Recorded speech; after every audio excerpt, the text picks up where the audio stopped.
Hello there, and welcome to the Sleepy History Channel. Tonight, we'll journey back to one of the greatest civilizations the world has ever known: ancient Rome.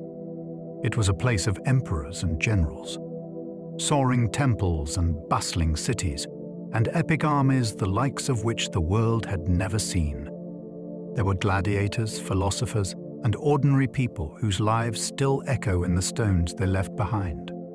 Rome gave us roads that stretched across continents, laws that still shape our world, and stories that continue to inspire us.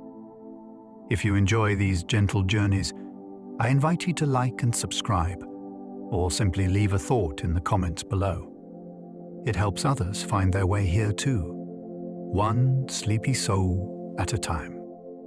But for now, all you need to do is relax, settle in, and allow your thoughts to drift gently into the past. Let's begin. The Colosseum could be flooded for ship battles. The Colosseum was not only a stage for gladiators and wild beasts. On special occasions, the arena floor could be removed and the space beneath filled with water. In these spectacles, called naumatia, entire mock naval battles were performed. Ships were floated inside the amphitheater, and crews of prisoners or trained fighters acted out legendary sea clashes, often ending in bloodshed. Imagine thousands of Romans gathered, cheering as triremes crashed and oars splashed, all in the middle of a city far from the sea. The logistics were staggering. Aqueducts had to be rerouted, water drained and refilled. These watery shows didn't happen often, but they reveal the immense ambition of Roman entertainment. For the emperors, nothing was too elaborate if it impressed the crowds. The Colosseum was never just an arena. It was a machine of spectacle, capable of turning into an ocean at will. Purple clothing was reserved for emperors. In ancient Rome, not all colors were equal. Purple, in particular, was a shade of near-mystical power. The dye was extracted from tiny sea snails found along the Mediterranean coast, and it took thousands of them to produce just a small amount. As a result, the color was worth more than gold by weight. Over time, it became closely associated with supreme power, and eventually, only the emperor could wear garments made entirely of the deepest purple. To wear it without permission was to risk death. Senators might be allowed a single stripe of purple on their togas, but the full, rich robes were reserved for rulers alone. When an emperor processed through the streets in a glowing purple cloak, it wasn't just fashion, it was a declaration of divine authority. The dye's rarity turned color itself into a symbol of ultimate control. Romans ate flamingo tongues as a luxury dish. Roman banquets were about more than feeding guests. They were opportunities to display wealth and sophistication. Among the most unusual delicacies served at these extravagant feasts were flamingo tongues. Ancient writers described them as tender and flavorful, though it was their rarity that truly made them desirable. Only the wealthiest could afford such exotic dishes, alongside other unusual offerings like peacock brains and stuffed dormice. Cooks devised elaborate recipes, spicing and saucing the tongues to highlight their novelty. To a Roman elite, serving flamingo tongues was less about taste and more about proving you could command resources from far corners of the empire. The dish embodied extravagance, reminding diners of the empire's reach and the host's status. What might sound shocking today was, for the Romans, another way to turn the act of eating into a performance of power. Their concrete is still stronger than modern versions. Roman concrete, known as opus cementitium, has puzzled scientists for centuries. Unlike modern concrete, which cracks and deteriorates over decades, Roman structures have stood for more than 2,000 years. Harbors, aqueducts, and temples built with this material have survived earthquakes, waves, and the wear of centuries.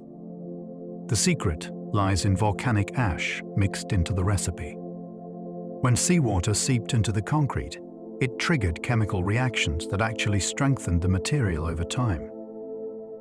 Modern studies show Roman concrete can heal its own cracks as new minerals grow within them. This remarkable durability gave Roman engineers an edge, allowing them to build on a scale the world had never seen.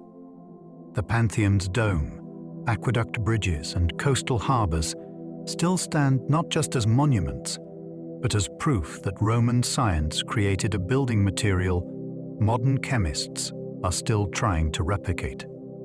Julius Caesar was once held hostage by pirates. Before Julius Caesar became Rome's most famous general and dictator, he endured a bizarre episode at sea. As a young man, he was captured by Cilician pirates while traveling across the Mediterranean. They demanded a ransom of 20 talents of silver, but Caesar, offended by how little they valued him, insisted they ask for 50 instead. During his captivity, he joked with the pirates, wrote poetry, and even threatened them, half in jest, that he would return to punish them. True to his word, once freed and ransomed, he quickly raised a fleet, hunted down his former captors, and had them all executed. This strange adventure reveals Caesar's audacity and self-confidence long before he took power in Rome. Even in the face of danger, he never lost his sense of superiority or his ability to turn misfortune into a story of dominance. Some gladiators earned fame and fortune. Though many gladiators were slaves or prisoners, not all lived short, brutal lives. Some became adored celebrities, winning fame across the empire. Skilled fighters with charisma could earn enough money to buy freedom, or at least live in comfort. Fans carved graffiti praising their favorites, just as modern sports fans cheer their heroes. Gladiator schools trained these fighters, teaching them discipline, technique, and endurance. Successful gladiators signed autographs, attracted wealthy patrons, and were the subjects of gossip and admiration. While the arena was bloody, it could also be a path to stardom. The Romans loved drama and spectacle, and gladiators were at the heart of it. To be a famous fighter was to stand before tens of thousands of roaring fans, a dangerous profession, but one that sometimes transformed the lowest into icons of Roman culture. Roman toothpaste included crushed bones and shells.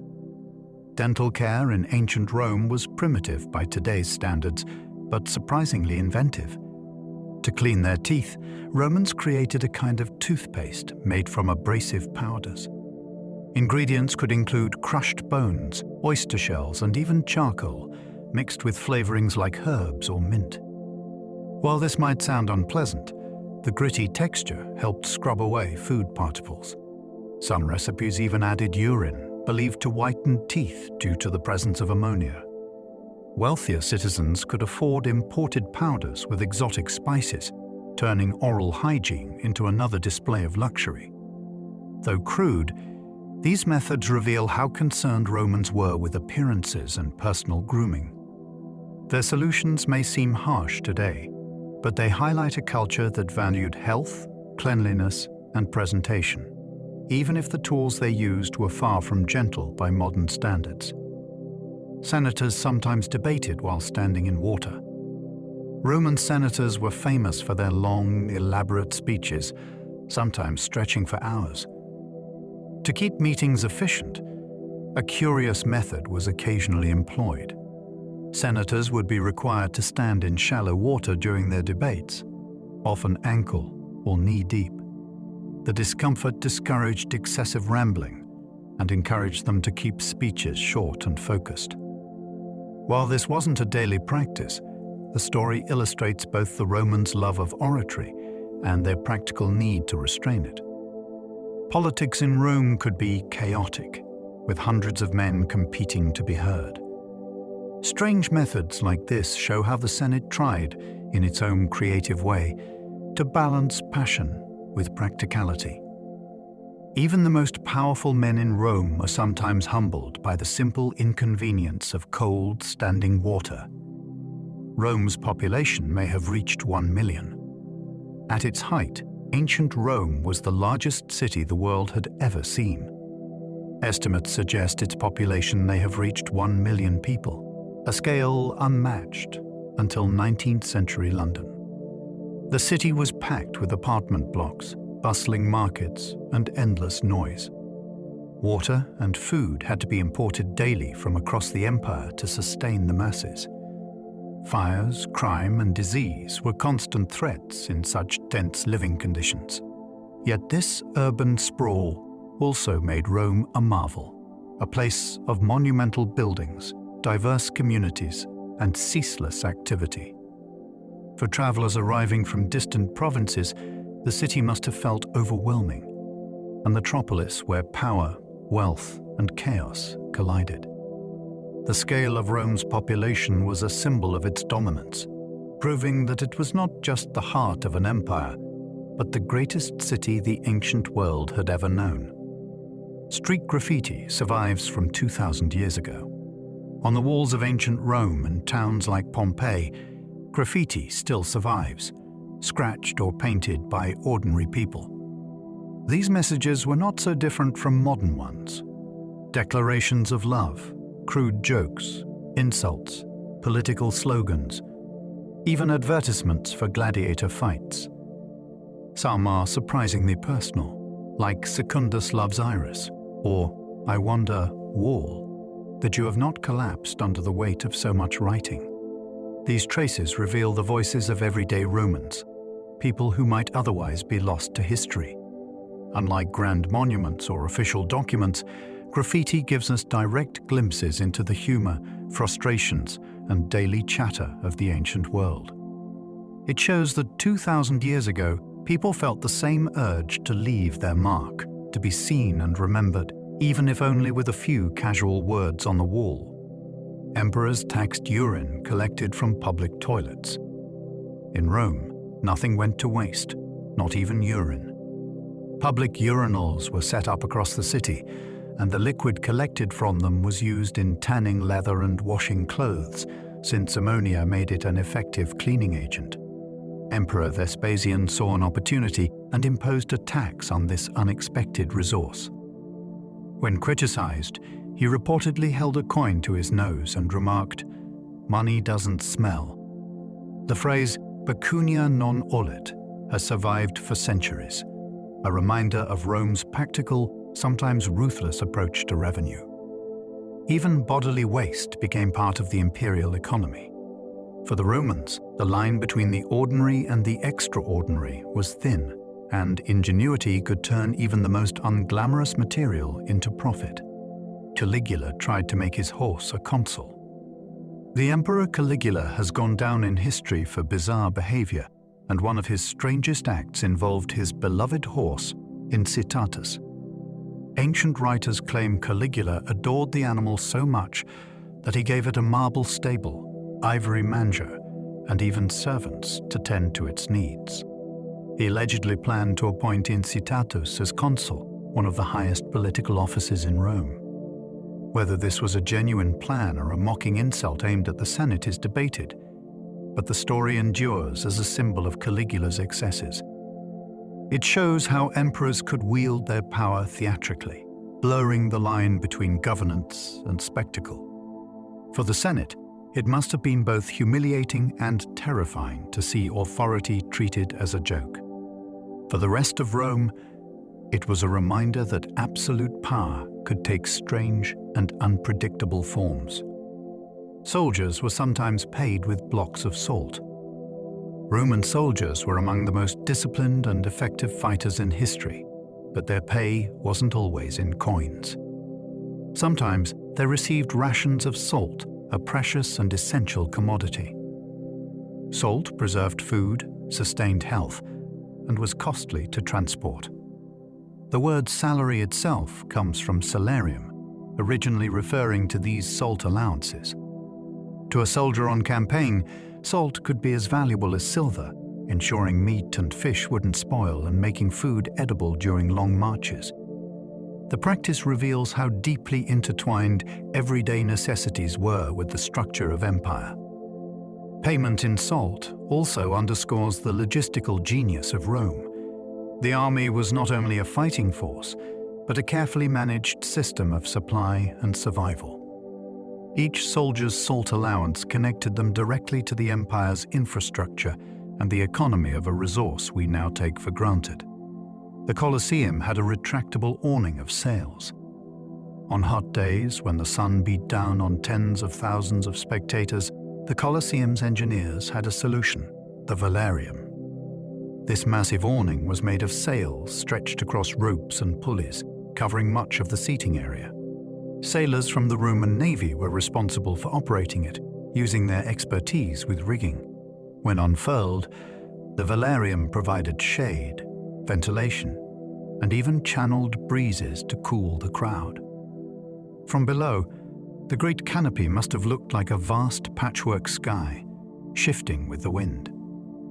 The scale of coordination was remarkable, reminding us that the Colosseum was not only a monument of stone, but also a marvel of engineering.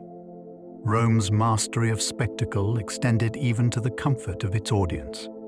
The velarium is a detail often forgotten today, yet it highlights the empire's ingenuity in creating a complete sensory experience. Roman baths included gyms, libraries, and gardens. Bathhouses in Rome were more than places to wash. They were the social hubs of daily life. Public baths often featured gymnasiums for exercise, libraries for reading, gardens for strolling, and even snack bars. Admission was cheap or free, ensuring people from all classes could gather there. A visit followed a routine: first exercise, then sweating in hot rooms, before plunging into warm, cool, or even icy pools.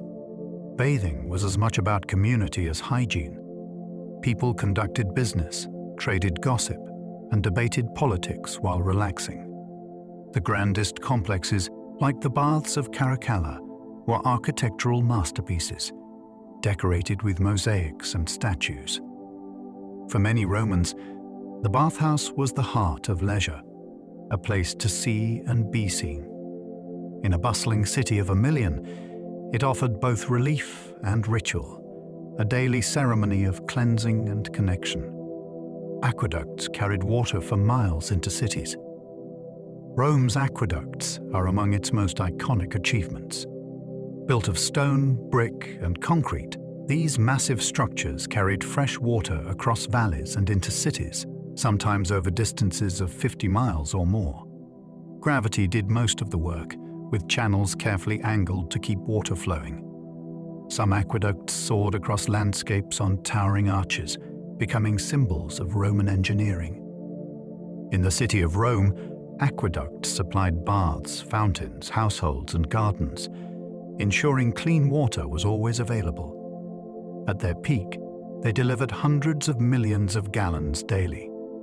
Remarkably, many are still standing today. To ancient travelers, aqueducts were astonishing, rivers flowing through the air, harnessed by human hands.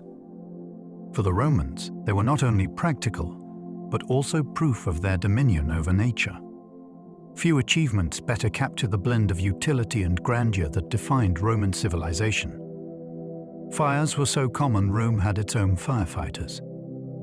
With its dense population and tightly packed wooden apartment blocks, Rome was constantly at risk of fire. Blazes could sweep through neighborhoods in hours, destroying homes and businesses. To combat this, Emperor Augustus created the vigiles, a corps of firefighters who also acted as night watchmen.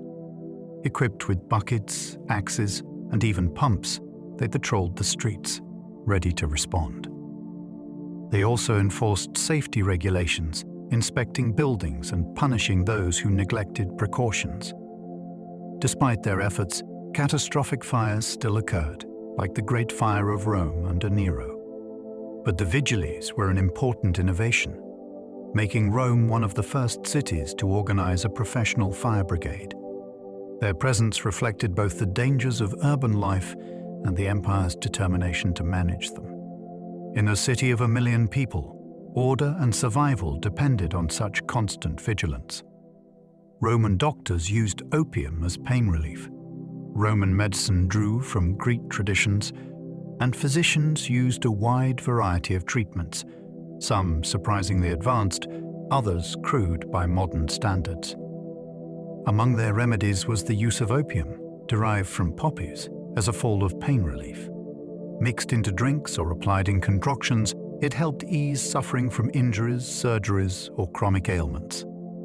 Roman doctors also used herbs like willow bark, which contains salicylic acid, the basis of aspirin. Surgery was often brutal, but these substances offered some measure of comfort. The use of opium reminds us that while Roman science was limited, it was also experimental and resourceful. Pain management, in particular, shows their awareness of human suffering and their attempts to alleviate it. For soldiers, gladiators, and civilians alike, these remedies could mean the difference between unbearable agony and a measure of relief. Festivals like Saturnalia reversed social order. Saturnalia, one of Rome's most popular festivals, was a time when normal rules were turned upside down. Held in December in honor of the god Saturn, it involved feasting, gift-giving, and role reversals. Slaves were allowed to dine with masters, and in some cases, masters served them at table. People wore colorful clothes instead of formal togas, gambling was permitted, and the atmosphere was full of revelry. Saturnalia was so beloved that elements of it survived long after Rome's fall, influencing later Christmas traditions. For a society usually rigid in hierarchy and discipline, the festival provided release. A few days when the world was joyfully unsettled.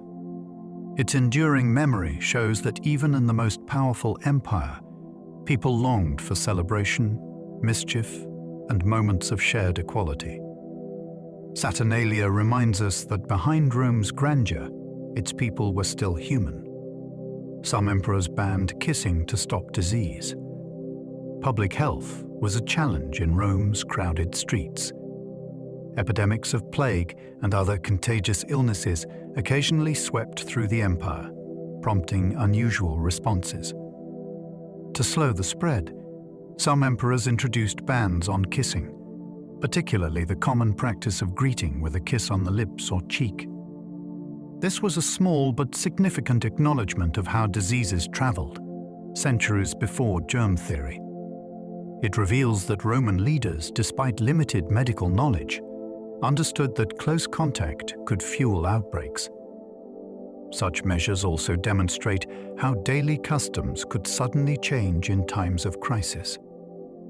In the empire's vast and interconnected cities, disease was a constant threat. By forbidding something as simple as a kiss, emperors showed both their concern for public welfare and their power to regulate the most intimate parts of life. Wealthy Romans dined on stuffed dormice. Among the many unusual dishes served at elite Roman banquets, perhaps none is more surprising than stuffed dormice. These small rodents were considered a delicacy and were often fattened in special jars called glararia. Cooks filled them with minced pork, herbs, or nuts, then roasted them as a luxury snack. To wealthy Romans, serving dormice wasn't about sustenance, it was about extravagance. Exotic food showed off the host's wealth, connections, and creativity. The fact that people invested in farming dormice specifically for dining tells us how much Romans valued novelty in their meals. While the idea may seem strange today, it reflects the broader Roman appetite for excess. Banquets weren't just dinners, they were performances where every bite could be a statement of status. Stuffed dormice remain one of the most memorable examples of this culture of culinary spectacle. Public baths were free for all citizens. In Rome, bathing was more than hygiene, it was a social ritual. Public bathhouses, or thermae, welcomed everyone, from wealthy senators to ordinary workers. Entry fees were often minimal, and in many cases, emperors covered the costs so that bathing was effectively free. Inside, visitors could move through hot rooms, warm pools, and cold plunges, enjoying facilities that rivaled modern spas. Bathhouses also included exercise areas, lecture halls, libraries, and gardens, making them centers of community life. For many Romans, the baths were the highlight of the day, a place to relax, gossip, do business, or simply escape the pressures of city living. The inclusivity of the system is striking. Even in a society with stark social divides, the baths brought people together. To step into a bathhouse was to join a ritual shared by millions across the empire. Chariot racers were worshipped like celebrities. While gladiators drew crowds, chariot racing was the true sport of the Roman masses. Teams raced in the Circus Maximus before hundreds of thousands of roaring fans, and star charioteers became household names. Supporters wore team colors, red, blue, green, or white, and loyalties could be fierce, even violent. Successful racers earned immense wealth and adoration, with fortunes far surpassing those of most gladiators. Some were slaves who rose to extraordinary fame. Ancient graffiti praises racers by name, showing the passion they inspired. To spectators, these men were more than athletes. They embodied luck, skill, and daring. When a chariot overturned in the dangerous turns, the crowd gasped, as if their heroes' fates were their own. The frenzy surrounding racing was so intense that emperors sometimes feared riots. In Rome, a great charioteer could rival generals and politicians in influence. Gladiators rarely fought until death. Popular imagination paints every gladiator fight as a duel to the death, but in reality, most did not end that way. Gladiators were valuable investments trained and maintained at great cost. Owners wanted to preserve them for future spectacles. While deaths certainly occurred and were sometimes demanded by the crowd, many matches ended when one fighter was clearly defeated or injured. Signals for mercy could be given, and often they were granted. Skilled gladiators could fight dozens of times, building careers and reputations. The idea that every battle ended fatally is largely a myth.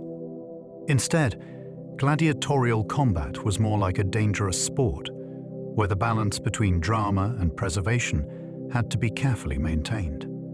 This nuance doesn't make the arena less brutal, but it does show the complexity of Roman entertainment, where human lives were weighed against profit and spectacle. Roman women dyed hair with goat fat and ashes. Appearance mattered deeply in Roman society, and hairstyles were central to self-expression. Women often dyed their hair using mixtures of goat fat and beechwood ashes, creating shades of blonde or red. Imported wigs, particularly from Germany, were also popular, allowing Roman women to imitate fashionable foreign styles. Hairstyles could be incredibly elaborate, with curls, braids, and ornaments that displayed wealth and creativity. Hair was a form of status. Slaves were tasked with styling their mistresses daily, and wealthy women employed entire teams for the task. Even men experimented with dyes and treatments. While the methods might sound unappealing today, they highlight how far Romans were willing to go to achieve the ideal look. In a culture obsessed with public image, hair became more than just grooming. It was a statement of identity, beauty, and even political allegiance. Roman kitchens used pans, pots, and ovens like ours. Life in a Roman kitchen might feel surprisingly familiar.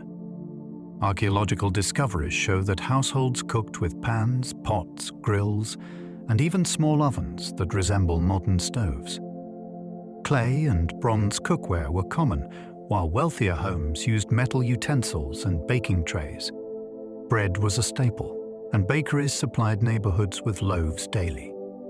Spices and sauces flavored meals, stored in jars that wouldn't look out of place in today's kitchens. While techniques could differ, many meals were slow-cooked or roasted over open flames. The basic tools remain recognizable. This continuity reminds us how deeply rooted cooking traditions are, connecting us to people who lived 2,000 years ago. The foods might have varied, with ingredients like garum fish sauce and exotic imports, but the act of preparing meals in pots and pans makes Roman kitchens feel close to our own.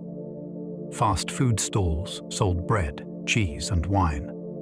Not every Roman had a kitchen, especially in the crowded apartment blocks of the city. To feed themselves, many relied on thermopolia, street food stalls that offered hot meals, snacks, and drinks. These establishments served stews, bread, cheese, olives, and cheap wine, catering to everyday Romans on the go. Counters with built-in jars kept food warm and ready, much like modern takeout. The atmosphere was lively. Customers chatted, merchants called out, and the smells of cooking filled the streets. Thermopolia gave city life its energy, providing sustenance for workers and entertainment for passers-by. Far from elite banquets, these stalls reveal the daily reality of feeding a massive urban population. They show that the idea of grabbing a quick meal on the street is hardly modern. It was already part of life in Rome 2 millennia ago. Bakers invented an early form of pizza. While the pizza we know today is a creation of modern Italy, its origins go back to Roman times.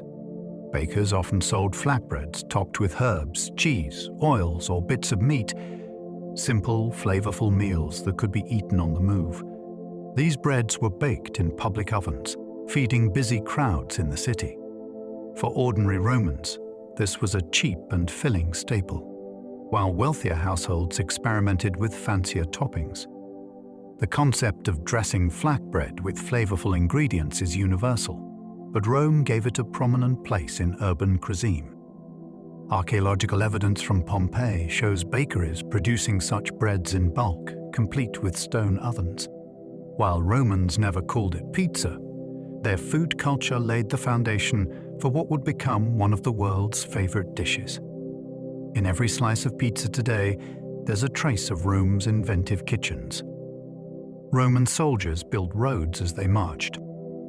The Roman legions were not only fearsome in battle, they were also master builders. As they advanced, soldiers constructed roads to secure supply lines and connect conquered regions. These roads were marvels of durability, layered with stone, gravel, and sand, carefully designed for drainage.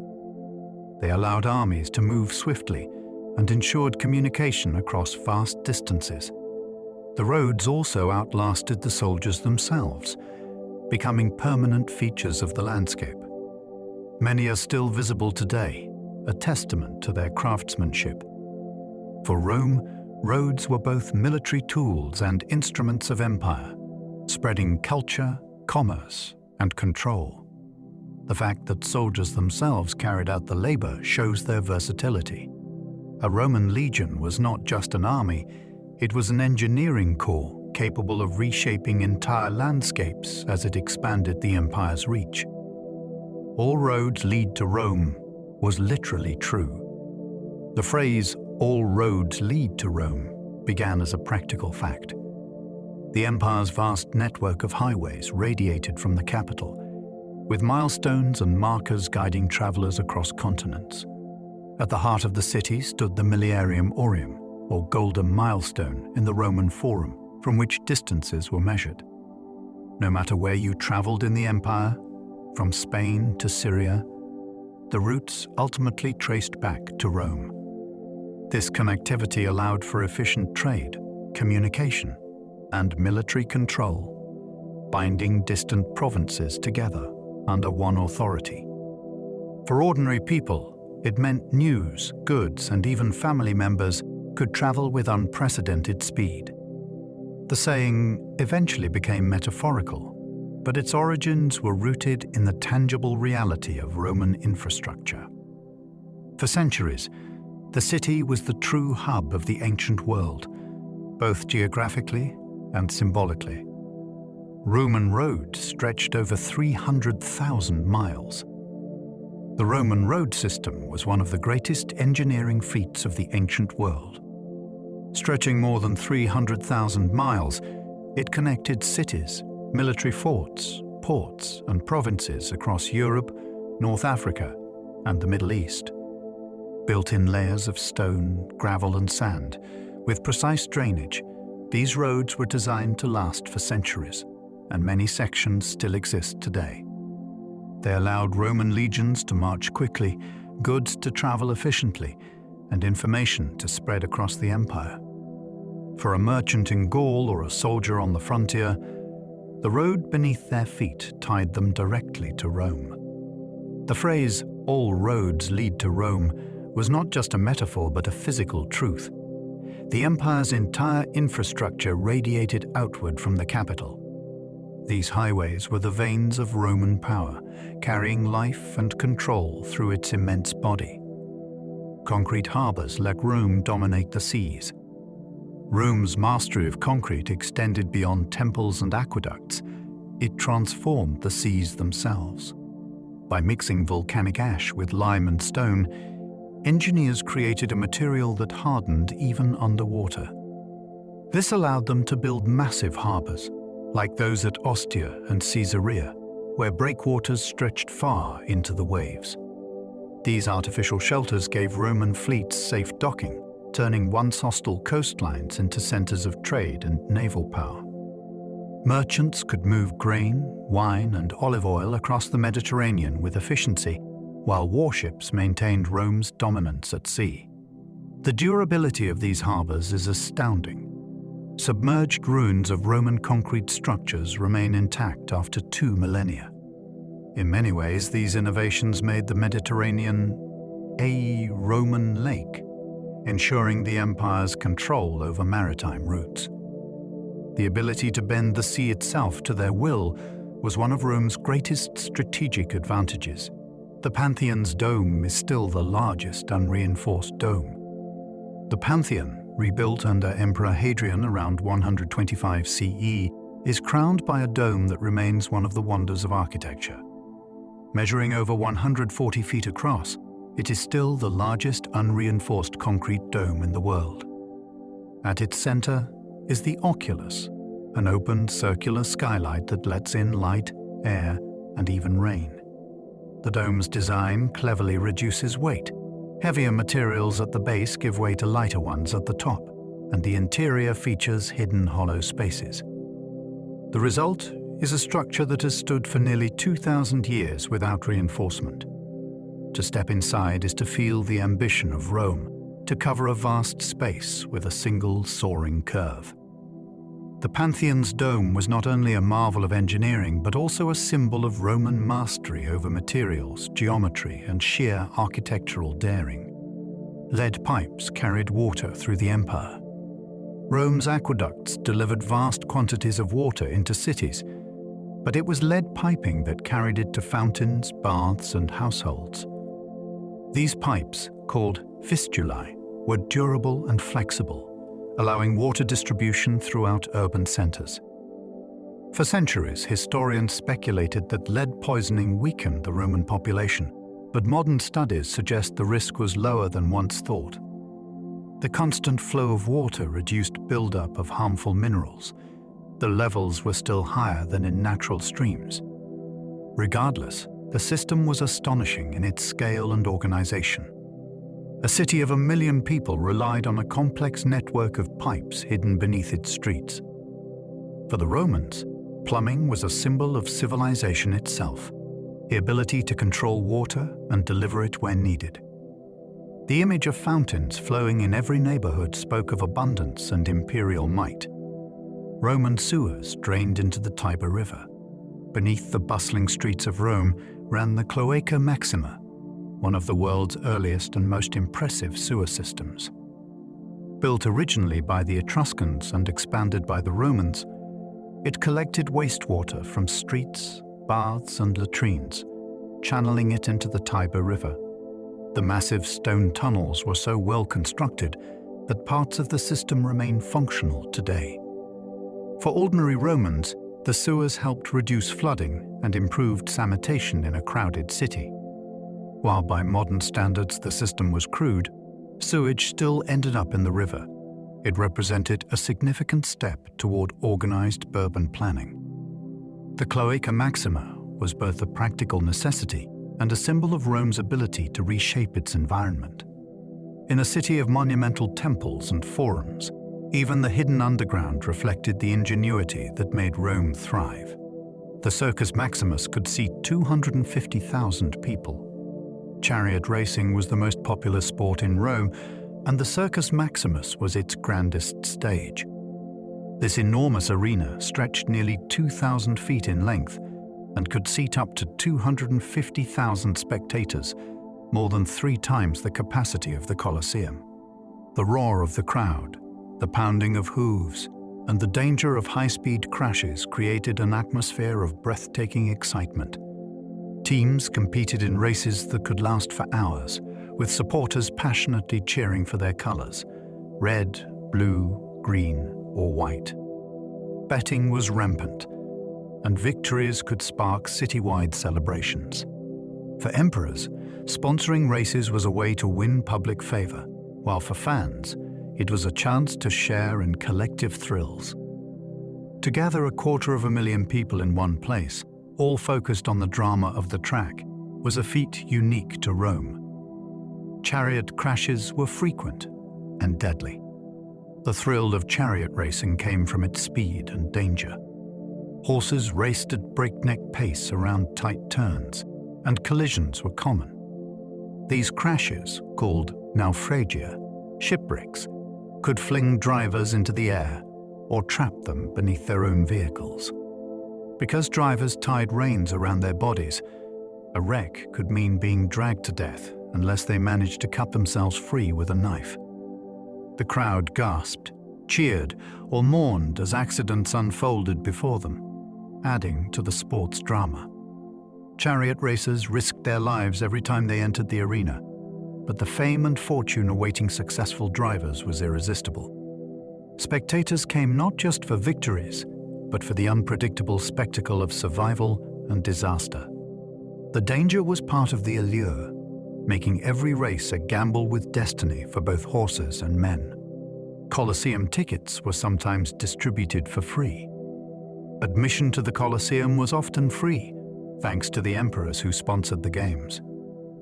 Tickets were small pottery shards or pieces of bone inscribed with seating details, distributed to citizens as a gift. Providing free entry was a way for rulers to display generosity and secure loyalty. For the people of Rome, it meant that even the poor could enjoy spectacles of gladiators, hunts, and performances. Seating reflected status, senators near the front, commoners higher up, but the shared experience united the city. Free tickets also kept crowds entertained, reducing unrest in a city where inequality was stark. The policy of free entertainment was part of the famous bread and circuses strategy. Feed the people, amuse them, and they would be less likely to rebel. A seat at the games was not just leisure, it was politics in action. Spectators could watch executions at the games. Not all events in the Colosseum were contests of skill. Public executions were often woven into the day's program, staged with theatrical flair. Criminals, prisoners of war, or condemned slaves might be forced to reenact myths, facing wild animals, or being burned alive in elaborate sets. To Roman audiences, these spectacles were both punishment and entertainment, reinforcing the power of the state. Watching justice carried out in public reminded everyone of the consequences of disobedience. Though brutal by modern standards, executions at the games reflected the Roman blending of theater, law, and control. The crowd expected drama, and emperors delivered it in every form, from battles to blood. For the condemned, the arena was the final stage, where death was turned into a performance for tens of thousands of eyes. The arena floor could be set with traps. Beneath the Colosseum's wooden arena floor lay a complex system of lifts, trapdoors, and tunnels. From below, cages with wild animals could be hoisted suddenly into the arena. releasing lions, leopards, or bears in a dramatic reveal. Stage machinery allowed scenery to appear, props to rise, and surprises to emerge in an instant. For spectators, the floor seemed to transform before their eyes, adding excitement to the battles. The underground world, called the Hypogeum, was staffed by hundreds of workers who coordinated the shows. This hidden machinery turned the Colosseum into more than an arena. It was a theater of marvels. The element of surprise kept audiences enthralled, reminding them that in Rome, entertainment was carefully engineered to astonish.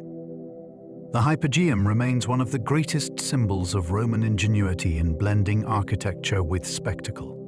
Roman slaves sometimes staged massive revolts.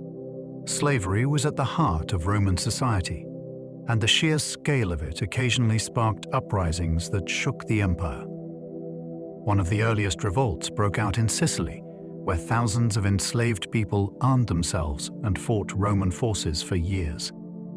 These revolts revealed the constant tension beneath the surface of Roman wealth, which relied so heavily on human labor. Though brutally suppressed, the uprisings terrified landowners and officials alike, proving that the enslaved were not powerless. To see slaves rise up, organize, and challenge Roman legions was shocking in a society built on hierarchy. These rebellions left scars in the collective memory of Rome, reminders that exploitation carried risks. The scale of resistance shows how slavery was not just an economic system, but also a source of constant unrest, a hidden vulnerability in an empire that prided itself on strength. Spartacus led the most famous slave rebellion. The most legendary of all slave uprisings was led by Spartacus, a gladiator who escaped from a training school in Capua around 73 BCE. At first only a small group, his band of rebels swelled into tens of thousands of men, women, and children, forming an improvised army. Spartacus proved a brilliant leader, defeating Roman forces in battle after battle. For 2 years, he kept the Republic on edge, his rebellion spreading fear through the Italian countryside. Though eventually crushed in 71 BCE, the revolt shook Rome's sense of security. Spartacus became a symbol of defiance, remembered not just as a rebel, but as a figure who dared to challenge the might of Rome itself. His story has endured for centuries, inspiring plays, novels, and films. In life, he was a fugitive slave. In history, he became a legend of resistance. Slaves could be teachers, accountants, or doctors. Not all Roman slaves were consigned to brutal manual labor.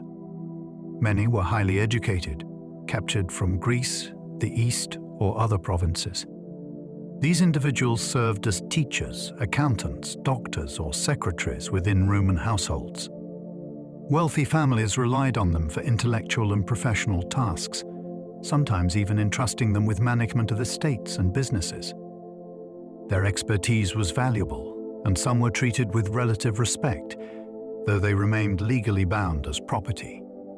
This duality, slaves as both tools of labor and holders of specialized knowledge, reveals the complexity of Roman society. Enslavement could mean life in the fields, or it could mean tutoring a senator's children. For Rome, slavery was not only an economic system, but also a way of importing skills and culture. Many of the educated voices shaping Roman thought were enslaved people whose names are now lost to history. Freed slaves could rise to wealth and power. Though slavery was widespread, it was not always a permanent condition. Many slaves were manumitted, freed by their masters after years of service, or through purchasing their own freedom. Once freed, they became liberty, or freed men, gaining legal rights and the ability to work, trade, and accumulate wealth. Some rose to astonishing heights of success, running businesses, managing imperial finances, or even serving close to the emperor himself. Their children were born free and could fully integrate into Roman society. Freed men often showed great loyalty to their patrons and took pride in their achievements. sometimes commissioning elaborate tombs to display their new status. This pathway from slavery to prosperity, though limited, reveals Rome's unusual flexibility. The system was harsh, but it also contained avenues of advancement, allowing individuals to move from the shadows of bondage into the ranks of power. Slavery fueled nearly every part of the economy. The grandeur of Rome was built on the labor of millions of enslaved people. They worked in fields, quarries, and mines, staffed households and estates, rowed ships and built roads, aqueducts, and temples. In cities, they filled workshops, markets, and entertainment arenas. The economy of Rome, from agriculture to industry, depended on their toil. Conquests brought waves of new captives, swelling the enslaved population until it may have reached a third of all inhabitants in Italy. This immense reliance created prosperity for elites, but also deep inequalities. For Rome, slavery was not simply an institution, it was the backbone of daily life. Every triumphal parade of prisoners meant new labor to fuel expansion. Yet this dependence also created vulnerabilities, as revolts and unrest reminded Romans that their wealth rested on the shoulders of the unwilling. Slavery was both Rome's strength and its hidden fragility. Roman law gave masters life and death power over slaves. In Roman law, slaves were considered property, not persons, and their masters held almost total authority over them. This power extended even to matters of life and death. A master could punish, sell, or execute a slave at will, without legal repercussions. Although abuses were sometimes criticized by philosophers or restricted under certain emperors, the law itself was clear. Slaves had virtually no protection. This legal reality underscores the brutal nature of the system, where human lives were treated as commodities. Even highly skilled or trusted slaves lived under the constant shadow of their owner's will. The paradox of Roman society was that a culture which produced art, literature, and law also sanctioned such extremes of power. The harshness of this legal framework reveals the sharp divide between Rome's ideals of justice and the lived reality for its enslaved population. Household slaves managed wealthy Roman villas. In elite Roman households, armies of slaves kept daily life running smoothly. They cooked meals, cleaned rooms, tended gardens, and cared for children. Some acted as personal attendants, helping their masters dress, bathe, or travel. Others managed accounts and organized supplies, essentially running the household as a business. These villa slaves lived close to their owners, often forming complex relationships of trust, loyalty, and fear. In the grandest estates, hundreds of slaves could serve under a single roof, creating a miniature world of hierarchy and duty. For the wealthy, luxury depended on their constant service. Yet for the enslaved, life was a mix of opportunity and hardship, shaped entirely by their master's temperament. Household slavery reveals how deeply embedded the institution was in Roman domestic life. Even private comfort rested on the unseen labor of others. Gladiator schools trained fighters like athletes. Gladiators didn't simply appear in the arena, they were carefully trained in schools called ludi.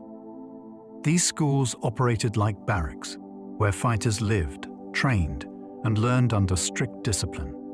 Professional trainers, often former gladiators themselves, taught combat techniques with various weapons, preparing fighters for the roles they would play in the arena. Gladiators endured harsh conditions, but also developed camaraderie, living together much like sports teams today. Some schools were massive, housing hundreds of men, complete with their own practice arenas and medical facilities. Life was dangerous, but the training gave gladiators skill, strength, and a chance at survival, and sometimes fame. The system reveals Rome's obsession with spectacle. Even human combat was managed with the precision of a profession. gladiator schools were factories of entertainment, turning men into performers of blood and bravery for the Roman crowd. Some gladiators advertised their services on walls. Evidence from Pompeii shows that gladiators sometimes promoted themselves much like modern athletes. Graffiti and posters painted on walls announced upcoming matches, praised fighters, or even advertised their availability for hire. Fans wrote messages of admiration, while trainers boasted of their champions' records. These writings give gladiators an almost modern aura, professionals cultivating public recognition. In a culture where fame could mean better rewards, promotions like these were practical. A well-known fighter might attract wealthy patrons or earn more favorable treatment. For the crowd, reading names on the walls built anticipation, turning gladiators into stars whose reputations preceded them. The graffiti of Pompeii reminds us that the arena was not just about combat, but also about celebrity. Gladiators lived in a world where public image mattered, and even simple wall scrolls could elevate their status. Gladiator sweat was sold as an aphrodisiac. The fascination with gladiators extended beyond the arena. Some Romans believed that the sweat and blood of these fighters carried special powers, particularly as love charms. After a match, sponges were used to collect sweat, which was then bottled and sold. Wealthy women were said to apply it as a cosmetic or drink it mixed into potions, convinced it would enhance beauty or desire. This strange practice reflects the intensity of gladiator celebrity. Fighters were admired not only for their skill but for their physicality, their bodies seen as sources of power. The market for such unusual substances shows how superstition and fascination intertwined in Roman life. To modern eyes, it may seem bizarre, but for Romans, gladiators embodied vitality, and their very perspiration was thought to hold a kind of magic. Emperors were often declared gods after death. In Rome, death could elevate an emperor into the realm of the divine. The Senate sometimes voted to officially deify a ruler, turning him into a god worshipped at temples and festivals. Julius Caesar was the first to receive this honor, and Augustus followed, setting a pattern for later emperors. Temples were built, priests were appointed, and citizens could offer sacrifices to their divine rulers. This practice blurred the line between politics and religion, reinforcing the emperor's authority even beyond the grave. For ordinary Romans, it meant loyalty to the emperor was not just political, but spiritual. Deification also served dynastic purposes, allowing successors to claim divine heritage. While not every emperor was granted this status, some were condemned instead. The cult of the divine emperor became one of the empire's most powerful symbols of continuity and control. Vestal virgins tended the sacred fire of Vesta. At the heart of Rome's religious life was the Temple of Vesta, where an eternal flame was kept burning as a symbol of the city's safety and prosperity. This sacred fire was tended by the Vestal Virgins, a group of priestesses chosen as young girls from Rome's elite families. Their duty was to serve for 30 years, guarding the flame and performing rituals that were believed to protect the empire itself. The Vestals enjoyed unusual privileges for women in Rome. They could own property, make wills, and move freely in public. Their status reflected both reverence and responsibility, as their role carried immense weight. The unbroken flame symbolized Rome's endurance, and the women who guarded it stood as living emblems of purity and devotion. The Vestals were admired, feared, and held in awe by Romans across every class of society. Breaking their vows meant being buried alive. The Vestal Virgins lived with great honor, but also under terrifying strictness. They were sworn to 30 years of chastity, and breaking this vow was seen as a crime not only against the goddess Vesta, but against Rome itself. The punishment was gruesome. The guilty priestess was buried alive. This method of execution was chosen because spilling her blood directly was forbidden. A chamber with a small lamp and a little food was prepared underground, and the vestal was sealed inside.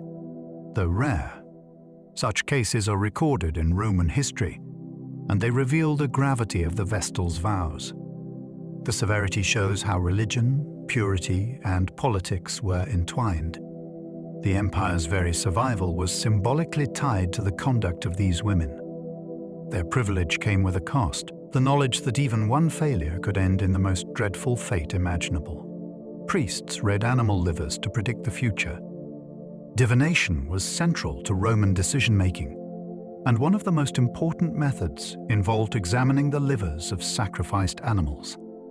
Priests known as haruspices, often of Etruscan origin, studied the size, shape, and markings of a liver for signs of divine favor or warning. Clay models of livers have been found, marked with symbolic zones to guide interpretation. Before battles, political decisions, or major projects, these rituals were performed to seek the god's will. To modern eyes, it may seem strange, but for Romans, it was a serious science, blending religion and superstition. A blemish on a liver might delay a campaign, while a perfect specimen could embolden a general. This practice reveals how much weight Romans gave to the unseen, the idea that even the body of a sacrificed animal could reveal destiny and guide the empire's course. Augurs interpreted the flight of birds as omens. Another form of divination in Rome relied on augurs, priests trained to interpret the will of the gods through natural signs, especially the flight of birds. They observed how birds flew, the direction they took, the noises they made, and even what species appeared. These details could determine whether a political meeting was valid or whether a battle should proceed. Augury was considered so essential that no major state action occurred without it. The role of the augur was respected, and augural authority could even override political plans. In a culture that valued order and divine approval, the random flight of birds became a language of destiny. To Romans, these signs were not mere chance, but messages from the heavens, woven into daily governance. Augurs gave the gods a voice in human affairs, ensuring every decision felt aligned with divine will. Roman temples honored dozens of foreign gods. While Rome had its own pantheon, it was also remarkably inclusive, adopting gods and rituals from across the empire. Temples in Rome and its provinces honored Egyptian deities like Isis, Persian gods like Mithras, and countless local spirits. This openness reflected Rome's expansion. Conquering lands meant absorbing their cultures. Soldiers returning from campaigns brought new cults, which often spread widely. Worship of foreign gods sometimes sparked controversy, but it also gave Rome flexibility, allowing diverse peoples to feel part of the empire. In the capital itself, a visitor could encounter shrines and temples representing traditions from across the known world. Religion was not static in Rome. It was fluid, adaptable, and deeply connected to politics. This blending of beliefs created a spiritual mosaic, showing that Roman power was not only military, but also cultural, encompassing the faiths of millions. Saturnalia inspired later Christmas traditions. Each December, Romans celebrated Saturnalia, a festival honoring the god Saturn. It was a time of feasting, gift-giving, role reversals, and public merriment. Masters served meals to slaves. Gambling was permitted, and people exchanged small presents like candles or figurines. Houses were decorated with greenery, and the atmosphere was one of joy and chaos. Saturnalia was so beloved that its influence persisted long after the fall of Rome. Many elements, seasonal feasting, gift exchange, decorated homes, eventually blended into later winter traditions, including Christmas. The holiday gave Romans a break from hierarchy and routine, a chance to indulge in laughter and excess. Saturnalia reveals the timeless human desire to mark the dark days of winter with light, celebration, and generosity. It reminds us that even in antiquity, people sought warmth and connection during the year's coldest season. Mars was worshipped as the father of Rome. Mars, the god of war, held a unique place in Roman religion. Unlike the Greek Ares, who was often viewed negatively, Mars was revered as a protector and father figure. According to legend, he was the divine father of Romulus and Remus, the founders of Rome. This link made Mars not only a god of battle, but also a symbol of Rome's very origin. Temples to Mars stood prominently in the city, and soldiers carried his name into war. Festivals honored him each spring, marking the beginning of the campaigning season. To Romans, Mars embodied courage, strength, and the destiny of their empire. His role reveals how deeply Rome tied its identity to military success. Worshipping Mars was not just devotion, it was a declaration of Rome's right to conquer, rooted in the belief that the god of war had given it life. Household shrines honored family guardian spirits. Religion in Rome was not confined to grand temples. Every household maintained small shrines called lararia, dedicated to guardian spirits known as lares and penates. These spirits protected the family, the home, and the food supply. Statues or painted images stood in niches or corners of houses where daily offerings of wine, incense, or food were made. Family meals often began with prayers at the shrine, weaving religion into ordinary life. These practices gave Romans a sense of closeness to the divine, not only in public rituals but in private spaces. The shrines connected generations, linking ancestors with living descendants. In a vast empire where the gods of many peoples mingled, household worship remained deeply personal. It shows that Roman religion was as much about intimate daily devotion as it was about the grandeur of temples and state ceremonies. Sacrifices were made to secure military victories. Before battles or campaigns, Roman generals performed elaborate sacrifices to secure divine favor. Animals such as bulls, sheep, or pigs were offered, and their entrails examined for omens. Entire armies might watch as rituals were conducted, reinforcing the belief that the gods accompanied them into battle. Victory was not seen as a matter of strategy alone, but as a partnership between soldiers and the divine.